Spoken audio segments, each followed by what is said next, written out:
హైదరాబాద్లో 3-4 రోజులుగా వాహనదారులు తీవ్ర ఇబ్బందులు పడుతున్నారు.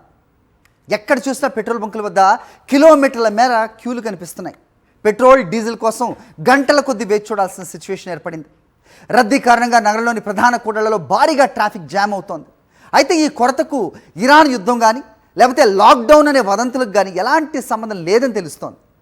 అసలు సమస్య ఆయిల్ కంపెనీలకు, పెట్రోల్ బంక్ యజమానులకు మధ్య తలెత్తిన వివాదం అని స్పష్టమవుతోంది.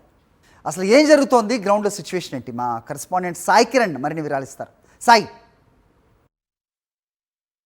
పెట్రోల్ డీజిల్కి సంబంధించినటువంటి కష్టాలు కొనసాగుతూనే ఉన్నాయి. హైదరాబాద్లో వాహనదారులు ఉదయం 6 గంటల నుంచే ఇటు పెట్రోల్ బంక్ల ఎదురు చూస్తున్నారు.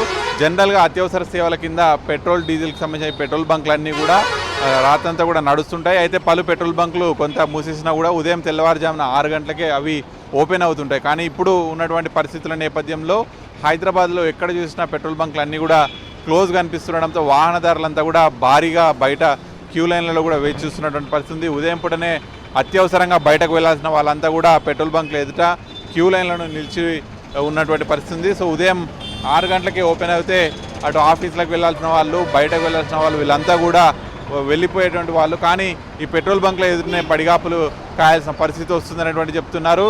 చాలా వరకు అంటే అవసరానికి మించినటువంటి ఇంధనాన్ని కొనుగోలు చేస్తున్నారు. ఒకవైపు పెట్రోల్, డీజిల్ కొరత లేదు అని చెప్పి అటు ప్రభుత్వాలు చెప్తున్నాయి, అటు పెట్రోల్ డీజిల్ అసోసియేషన్ వాళ్ళు చెప్తున్నప్పటికీ కూడా ప్రజలు అవసరానికి మించి కొనుగోలు చేస్తున్నారు. అంటే మళ్ళీ దొరకదేమో అనేటువంటి ఒక భయంతో రోజు వాడాల్సిన దానికంటే మించి ట్యాంక్ ఫుల్ చేయించుకోవడం, లేకుంటే డబ్బాలలో నింపుకొని పోవడం వల్ల ఈ పరిస్థితి ఏర్పడింది అనేటువంటిది డీలర్స్ చెప్తున్నారు. ఒకవైపు డీలర్స్ కూడా అటు ఇంధన కంపెనీలన్నీ కూడా అడ్వాన్స్ చెల్లింపుల్లో మార్పులు చేయడంతో ఒక్కసారిగా ఇటు కొరత ఏర్పడింది, బంకులు నిల్వలు అయిపోయాయి అనేటువంటిది పలువురు చెప్తున్నారు. సో ఏది ఏమైనప్పటికీ ఇటు నగరంలో మాత్రం పెట్రోల్, డీజిల్ కష్టాలు మాత్రం కొనసాగుతూనే ఉన్నాయి. అంటే చాలా వరకు కొన్ని బంకులలో నిల్వలు అయిపోయి క్లోజ్ చేస్తుంటే మరికొన్ని బంకులకి పోటెత్తుతున్నారు జనాలు. మళ్ళీ ఇవి దొరకదేమో, మళ్ళీ రేపటి నుంచి వాళ్ళ దైనందిన చర్యలన్నీ కూడా ఆగిపోతాయి ఇవి లేకపోవడం వల్ల అనేటువంటి ఉద్దేశంతో కావాల్సిన దానికంటే ఎక్కువగా పెట్రోల్, డీజిల్ను కొట్టించుకోవడంతో కూడా ఈ కొరత ఏర్పడుతుంది అనేటువంటిది ప్రభుత్వాలు చెప్తున్నాయి. సో ఇప్పటికే దీనిపైన అక్కడ ప్రభుత్వాలు కూడా సమీక్ష చేస్తున్నప్పటికీ కూడా వాహనదారుల్లో కూడా అవగాహన ఉండాలి అనేటువంటి చెప్తున్నారు. ఎందుకంటే చాలా వరకు వాహనదారులంతా కూడా అటు డబ్బాలలో వీళ్ళన్నిట్లలో కూడా నింపుకొని పోతున్నారు. డైలీ గిగ్ వర్కర్స్కి అయితే ఇంకా తీవ్ర ఇబ్బందులు ఏర్పడుతున్నాయి. సో ఈ కొరతతో, ఈ సమస్యతో అటు రోజు డెలివరీ చేసేటువంటి వాళ్ళలో కావచ్చు అనేక మందిలో కూడా కష్టాలు ఎదురవుతున్నాయని చెప్పొచ్చు. చాలామంది పెట్రోల్ బంక్ల ముందు ఇదే విధంగా క్యూ లైన్లను నిల్చున్నటువంటి పరిస్థితిని చూస్తున్నాము.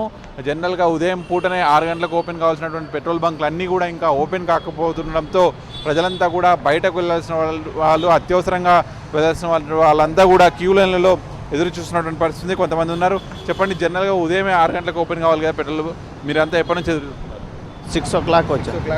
సో ఇట్లా పొద్దున్నే అత్యవసరంగా బయటకు వెళ్ళాల్సిన వాళ్ళు పెట్రోల్ బంకులు ఓపెన్ కాక ఇట్లా ఇబ్బంది ఉంటే ఎట్లా ఉంటుంది? కష్టంగా ఉంది. 6 o'clock నుంచి వెయిట్ చేస్తున్నాం అంటున్నారు. దాదాపు రోజు వాడేదానికంటే అత్యవసరంగా కూడా వాడుతున్నారు. పెట్రోల్, డీజిల్కి కొరత లేదు అని చెప్తున్నారు. ఒకవైపు ప్రభుత్వాలు చెప్తున్నా కూడా ప్రజలంతా కూడా అది దొరకదేమో అనేటువంటి భయంతో కూడా వెయిట్ చేయడం వల్ల ఈ విధమైనటువంటి పరిస్థితులు ఉన్నాయనేటువంటిది చెప్తున్నారు. సో ఇప్పటికైనా కూడా పెట్రోల్, డీజిల్ ఉంది, దాన్ని కావాల్సినంతే వాడుకోవాలి అనేటువంటిది కూడా అటు ప్రభుత్వాలు, పోలీసులు వీళ్ళందరూ కూడా అవగాహన కల్పిస్తున్నారు. విడుదల సూర్యతో సాక్షి న్యూస్ లక్కడికాపుల నుంచి.